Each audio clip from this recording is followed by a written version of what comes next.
Crossroads. Each Crossroads story is based on the actual experiences of American clergymen, pastor, priest, or rabbi, the men who give inspiration and guidance to people at the crossroads of life.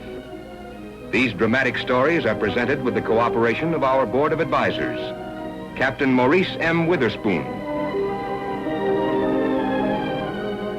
Father George B. Ford, and Dr. William F. Rosenblum.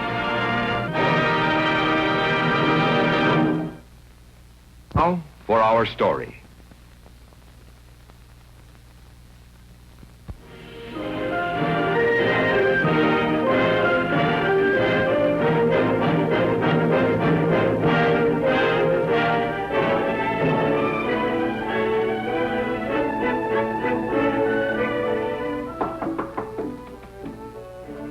Come in, please.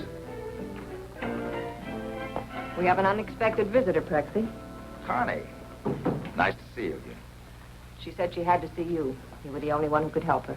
Sounds ominous, Mrs. Corson. It is, President Cox. I don't know what to do. I've thought of everything. Sit down, Connie. You've done the right thing coming here asking for God's help and not just mine. Tell us about it. What kind of trouble is it? The worst kind. I made it myself. Jerry, that's my husband. We drove in this morning from Arizona. Well, honey, this looks like the last of them. The Willises are officially moved in. Just take them on into the bedroom, Jerry. I'll unpack them later. You're going to have to hurry. Hey, you know, you're right. If I got to be there at 1200, I better get out of here. Where's my orders? Here they are.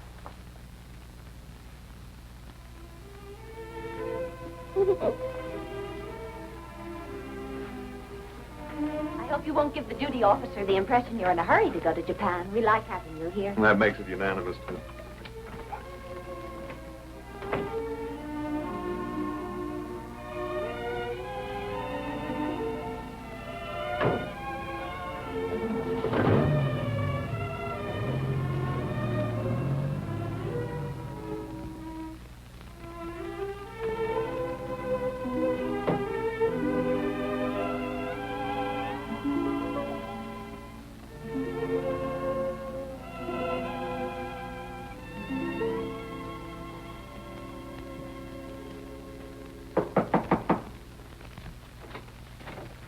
Hello, Connie.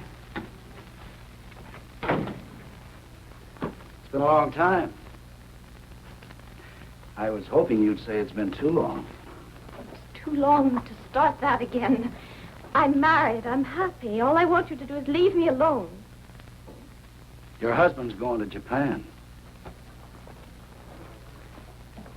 Yeah, one of your neighbors in Arizona told me about it.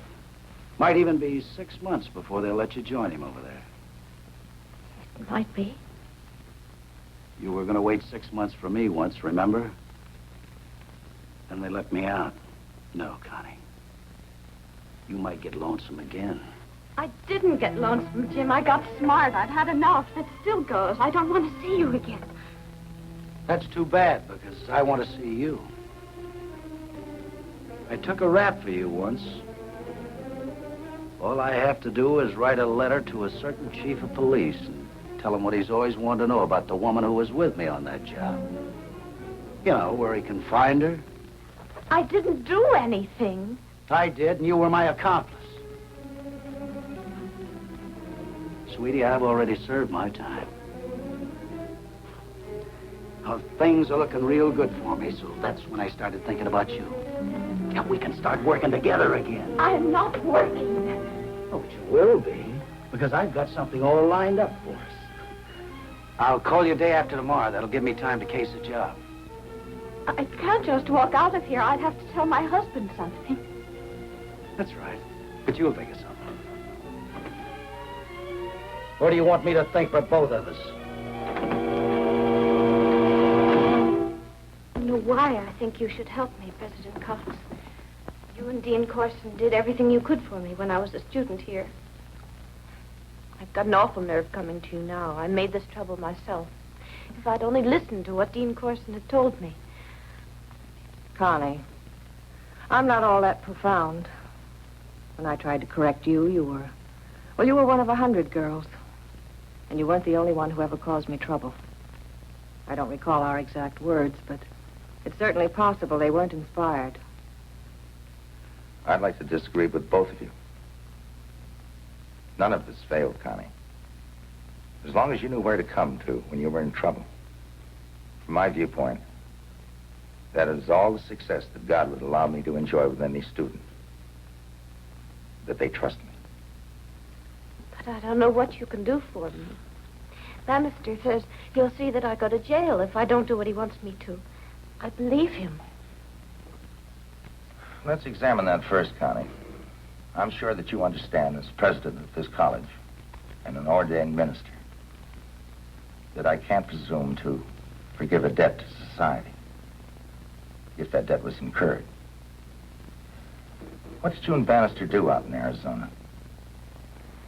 I met him right after you sent me home, President Cox. I was looking for a thrill, I guess. We ran around with a pretty wild bunch of kids, did things just for kicks.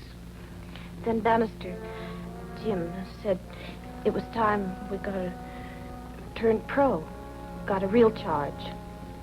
The other kids were scared, but I wanted to show Jim that I was his kind of girl. I drove him to the liquor store that he was going to hold up. He went inside, and I sat there with the engine running. I saw a policeman coming. I was afraid. I got out of the car, and I ran. The officer saw me, but he was never able to identify me. Jim got caught in the store and went to jail. We'll have to contact that police department and see if the charge is still open. I can't go to jail. My husband, if he finds out what sort of girl I was, I don't know what he'd do. My baby, what will happen to her? We know what will happen to her. If we allow Bannister to use this to force you to help him in new crimes, you can't cure one debt by making others. I came here because I wanted your help. I heard that, Connie, but you came to the wrong place.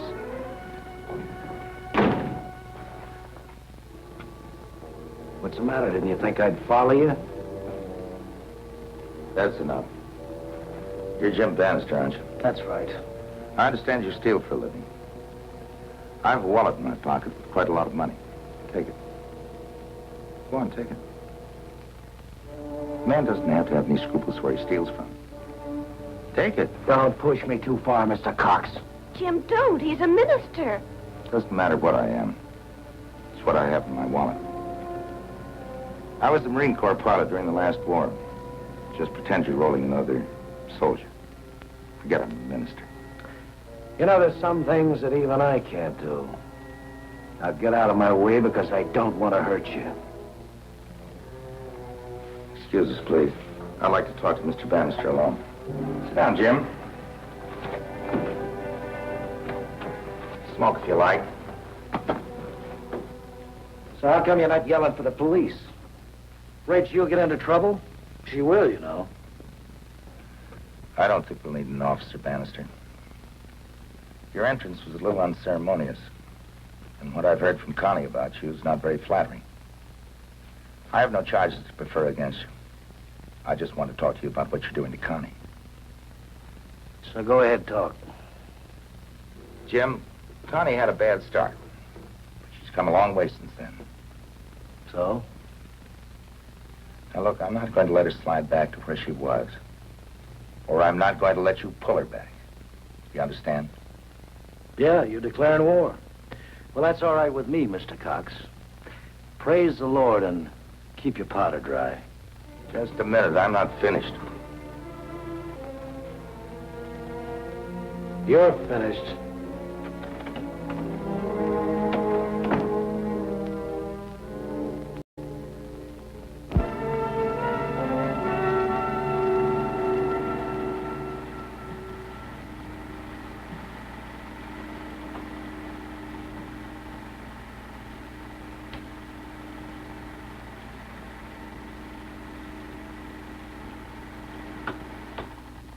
Now, you've just seen some film showing you several men, one of whom may be the man we want.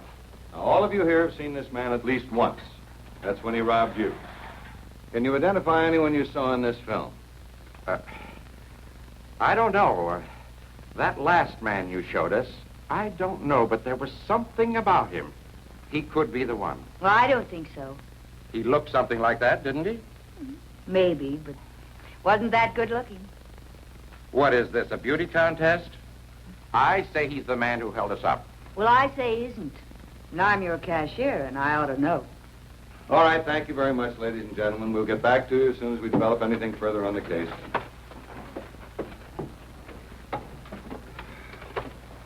Well, that's one infallible thing about eyewitnesses, Doctor. If you've got more than one, you're in trouble. No two people ever see the same thing. I suppose it is possible that Bannister couldn't have robbed all these people. Well, a policeman learns to respect his hunches. Now, when you described Bannister to me, it sort of rang a bell. I'd heard that same physical rundown from every one of those robbery victims, most of them from auction houses. The description could fit a lot of men, couldn't it? Yes, a lot. But we've been watching this boy ever since he hit town. I've even had his hotel room shaken down, and I like my hunch. I like it even more now that I know Bannister's interest in the Apex auction house. It may be just a coincidence that the auction house is open tonight, the night that Bannister arranged for his girl to be at the hotel at 9 o'clock to go on a job. But the man that we want has been making a career out of auction houses all over this city. What are we going to do? What are we going to tell Connie? Well, it may be taking a chance, but I'd like her to keep her date with Bannister. Now, naturally, I can't promise anything. That Arizona charge against her will have to be settled by the Arizona authorities. I understand. I can tell you this. If she cooperates with us, and if we pick up Bannister, I think it will do a great deal to convince the authorities that Connie has rehabilitated herself without going to prison. I'll tell her that. All right, Jim. I'll be there. Make it 9 p.m. sharp here at my hotel room 312.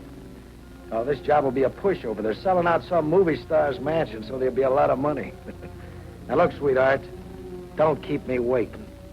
I won't.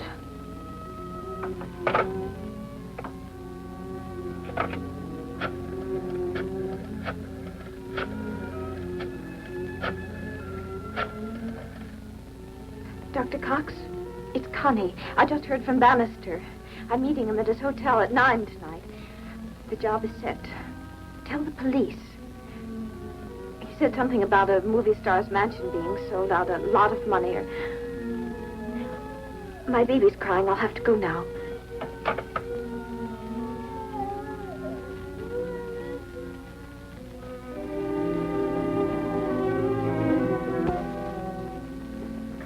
Jerry? What can I do for you, honey? Want me to help you with the dishes? You're done. Well, I'm a helpful swab. I'm sorry, honey. Something's on your mind, Connie.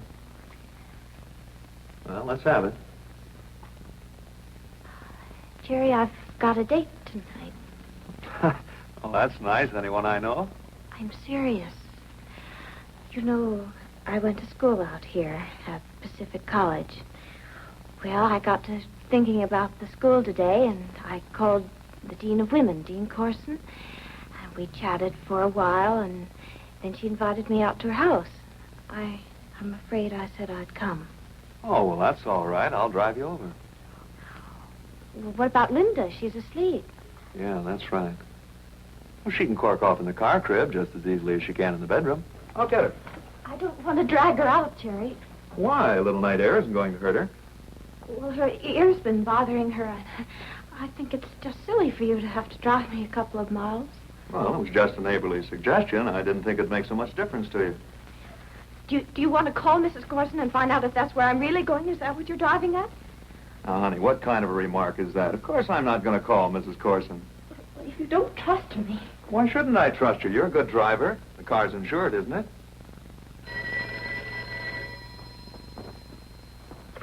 Hello? Yes, this is Captain Willis speaking.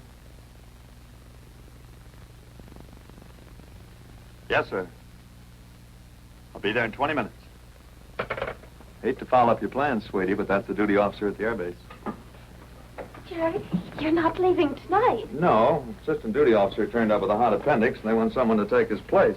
Transient officers take turns. It's my turn tonight. Sorry, but I guess you can call it off with Mrs. Corson, though. I think Mrs. Corson will understand. Okay. Bye.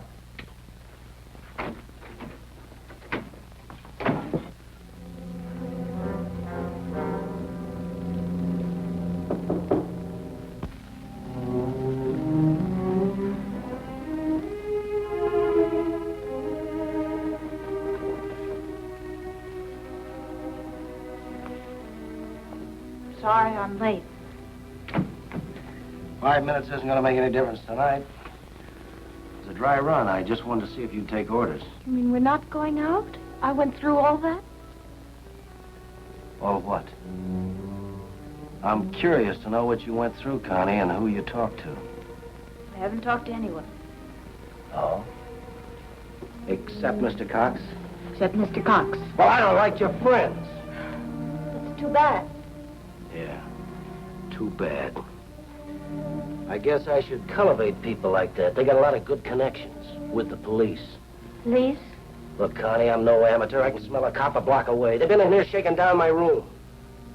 Every time I turn around, I see a guy in a pork pie hat. Different guys, different hats, but they're all cockeyed from watching me without looking at me. I don't know what you're saying. I'm hot, Connie, and I know how I got hot. And I know who to thank. You and Mr. Cox.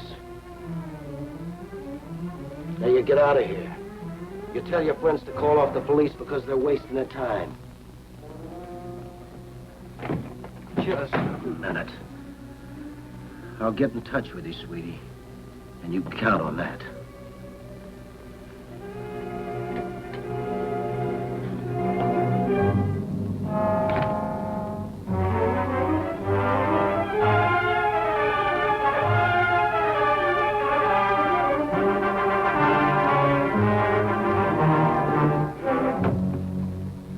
Telephone message was from Mrs. Corson. She's heard from Connie. Bannister evidently got suspicious and called everything off. What do we do now? Go home? You know, Doctor, we've been after this guy for a long time. I told you he was a sharp operator. This will give you some idea of just how sharp he really is.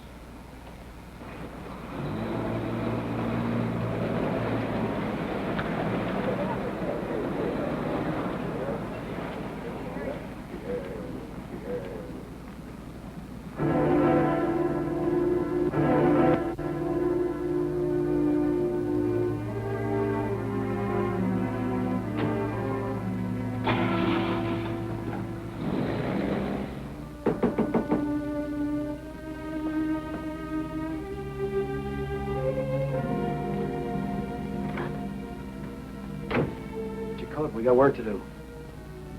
But you said the police were watching you. You didn't want to walk into a police trap. I've changed my mind. You know, you're really wired in.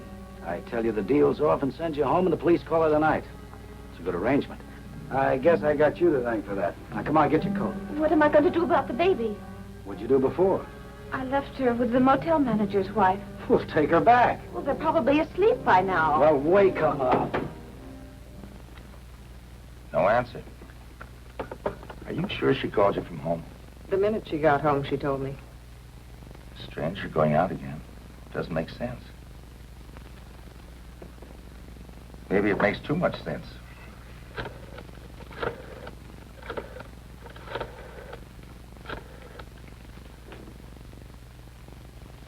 May I speak to Inspector Howard, please? Inspector Howard, this is Dr. Cox. I thought you'd want to know that Mrs. Willis is going out again tonight. I don't know, but sometimes even a minister has to play a hunch, Inspector. You said Bannister was a sharp operator. I'd hate to think he was too sharp.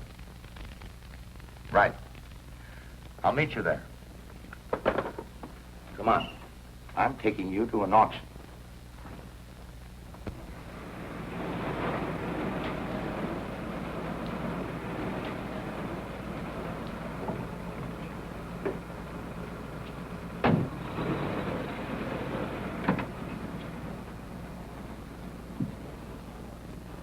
Our switchboard will keep calling that Willis number every 3 minutes. And if Connie does come home, we find out this is a false alarm, we'll know about it right away. How long do you think the auctioneer will stay open? 11:30? Maybe later. I guess it depends on how the customers are bidding. We give Bannister quite a lot of time. Well, too much. While we're sitting around here for an hour and a half, he could be driving the other side of town and hit some auctioneer over there. The only thing we know for certain about him is that he knows he's hot. But if he's smart enough to figure that out, sitting around here could be a waste of time. I should have anticipated this. When a minister starts playing hunches, it's time he remembered the power of prayer. Well, that's your department, Doctor. I'm going to call downtown, see what they can tell us.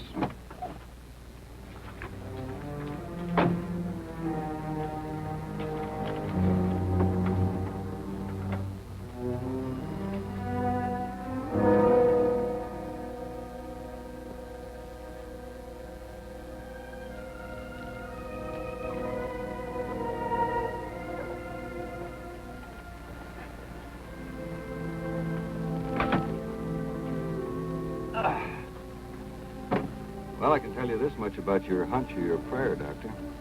Bannister's not at his hotel. Desk clerk says he left shortly after 9 o'clock. Connie Willis still doesn't answer her phone, and the robbery detail reports no activity at any other auctioneers in town. So like the horse players say, we're still alive.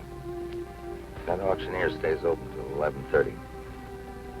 We've got about 20 minutes to live.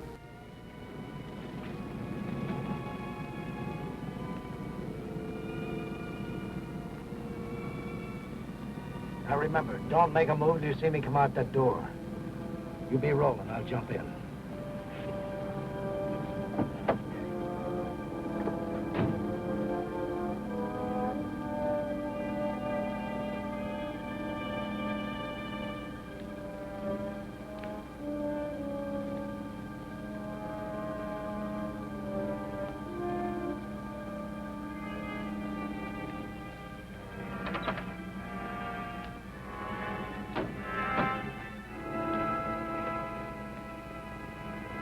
Connie, get out of here quick.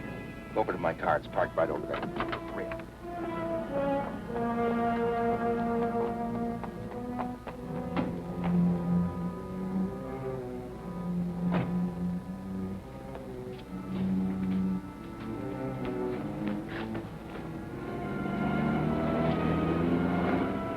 Call the cops. Oh, there he goes. Hey, stop that guy. There's my Connie, what the... I wouldn't try that if I were you, Bannister. Just give me that gun and put your hands behind your head. Oh, you're a real cute guy, Mr. Cox. I hope you plan to visit your friend Connie in prison. You can take her some goodies on visiting day. I'm sorry, Mr. Bannister. I don't know anyone by the name of Connie. Inspector, you know anybody by that name? Connie Willis. Never heard of her. Well, the chief of police in Arizona... Now, funny thing, I talked to the chief. He doesn't know anybody by that name. Get out.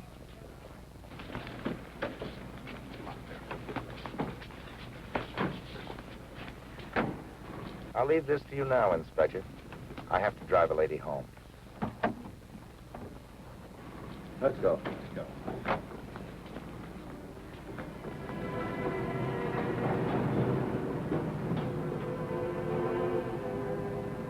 Connie? Is that you, honey? Joe's home. What will I tell him?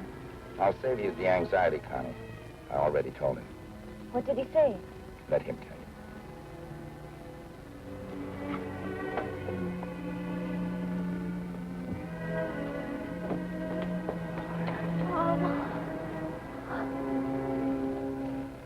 I'd almost given her up, Trexie. Before she came to your office yesterday, when I thought about her at all, it was just to wonder how badly she'd turned out. I'd given her up. God hadn't. Let us pray that the Arizona authorities will overlook and understand her only youthful mistake.